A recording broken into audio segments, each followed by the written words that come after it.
So if you don't want to hear a fat guy talk about weight loss, maybe this is the time to tune out.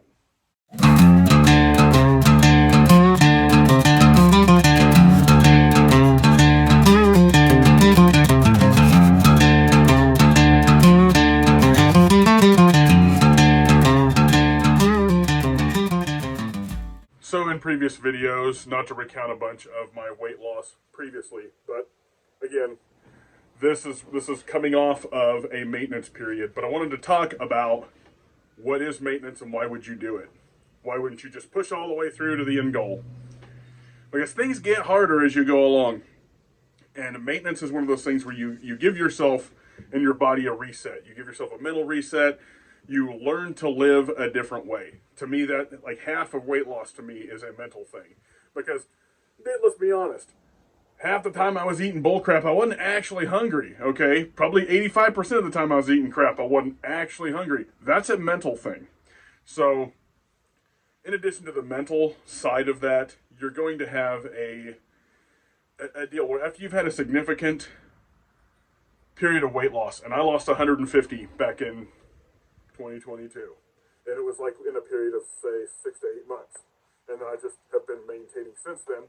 And the reason I did that, the reason I started even doing the maintenance thing or even understanding what it was, it just kind of clicked in my brain one day when I was listening to the American Glutton podcast by Ethan Suplee. If you don't know who that is, and if you've ever watched the movie Butterfly Effect, he's the gigantic dude on there. So, like, you look at him now, it doesn't even look like the same dude. You should look that up if you're kind of looking for some motivation, especially if you're a big dude. And I can identify with a lot of what he said. He said that it was a way to teach your body and your mind how to live a different way. It gives you time to recover physically because all your hormones get out of whack. All of your like tissue that's like lean tissue and connective tissue and things like that start to be more prone to injury. So soft tissue injuries becomes more prevalent if you have been on a significant caloric deficit just trying to drop the weight. That's just an overall effect on your body. And I'm no scientific guru, and I'm not Mike Israetel, but what I can say is that it has helped me recover and find a new normal. Like, I can't even eat what I used to eat, like in terms of amounts. So the next step is to cut. But the maintenance part of that, and that's what this is the video about maintenance. The deal is you need to be able to have that reset where your body can heal up, where you can mentally kind of recover from that and find your holdovers. Kind of like if you're shooting a gun, you're going to have to know your drop and your holdovers for whatever you've got sighted in. This is finding your thresholds as far as calories go and how you can eat and maybe how you need to time your eating during the day and things like that. So I found that I could eat 3,500 and not gain. I could actually even some days eat 4,000 and it really wasn't a problem. I actually ended up, during the maintenance period, I actually ended up losing another 5 pounds between 2023 and right now. So I'm at 315 when I was like 322 when I come back from Panama City Beach vacation. So it really helped me to just have a little bit of confidence in the fact that I could maintain. All the other times I ever lost weight, I put it back on because mentally to me it was, I do this thing, I lose weight, all of a sudden I'm fixed. I go back to doing what Chris did that got him 500 pounds or, 400 or whatever when I was in high school. So I would always go backward. So it taught me not to go backward. And that's why, to me, half the battle is not putting the weight back on. I've lost it and gained it a bunch of times in my life. So if I'm not going backward and putting weight on, I'm winning. So it's the second half of the battle, not putting it back on. Anybody can cut and lose a bunch of weight, but almost all of them put it back on. So I'm really trying not to do that. I feel like that kind of gave me a boost in my capabilities to learn my holdovers, to learn my threshold on this. So that was the big reasoning for my period of what I would call maintenance and just maintaining the weight, seeing where you can go, what you can do, and regardless of what would I call that? Like physical activity, 3,500 right now, I don't gain or lose whether I'm sedentary or working my ass off. So that's pretty cool. So in the coming months, we're going to have, you know, some other diet-related videos on here, and hopefully I have been able to maintain a cut.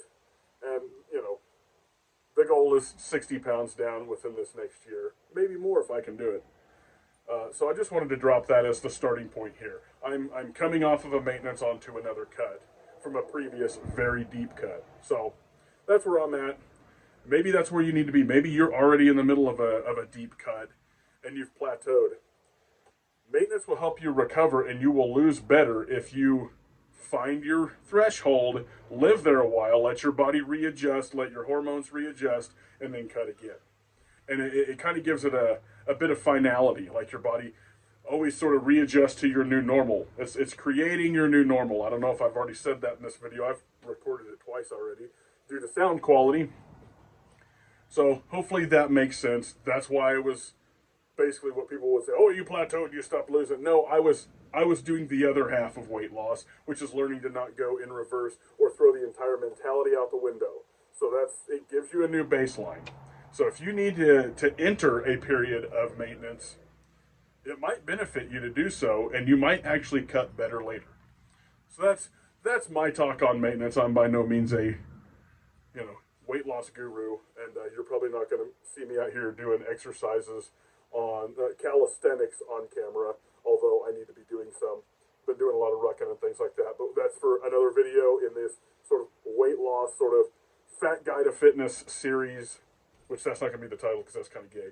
But that's why I was maintaining, and now I'm entering a cut phase. So I hope this is helpful.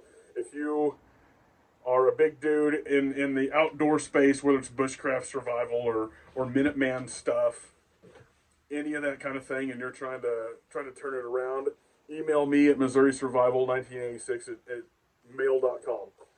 And I'd be glad to talk with you and tell you what worked for me. What works for me may not work for you, but it doesn't matter. Don't listen to any of the detractors, and don't listen to people that will be okay, I'm scared of surgeries, but there are people that have got ridiculed for even going and getting a surgery. If that'll work for you and you can survive and maintain that way, then you should. I mean, this is a survival channel. One of the things that wasn't gonna let me survive is if I kept going down the path that I was.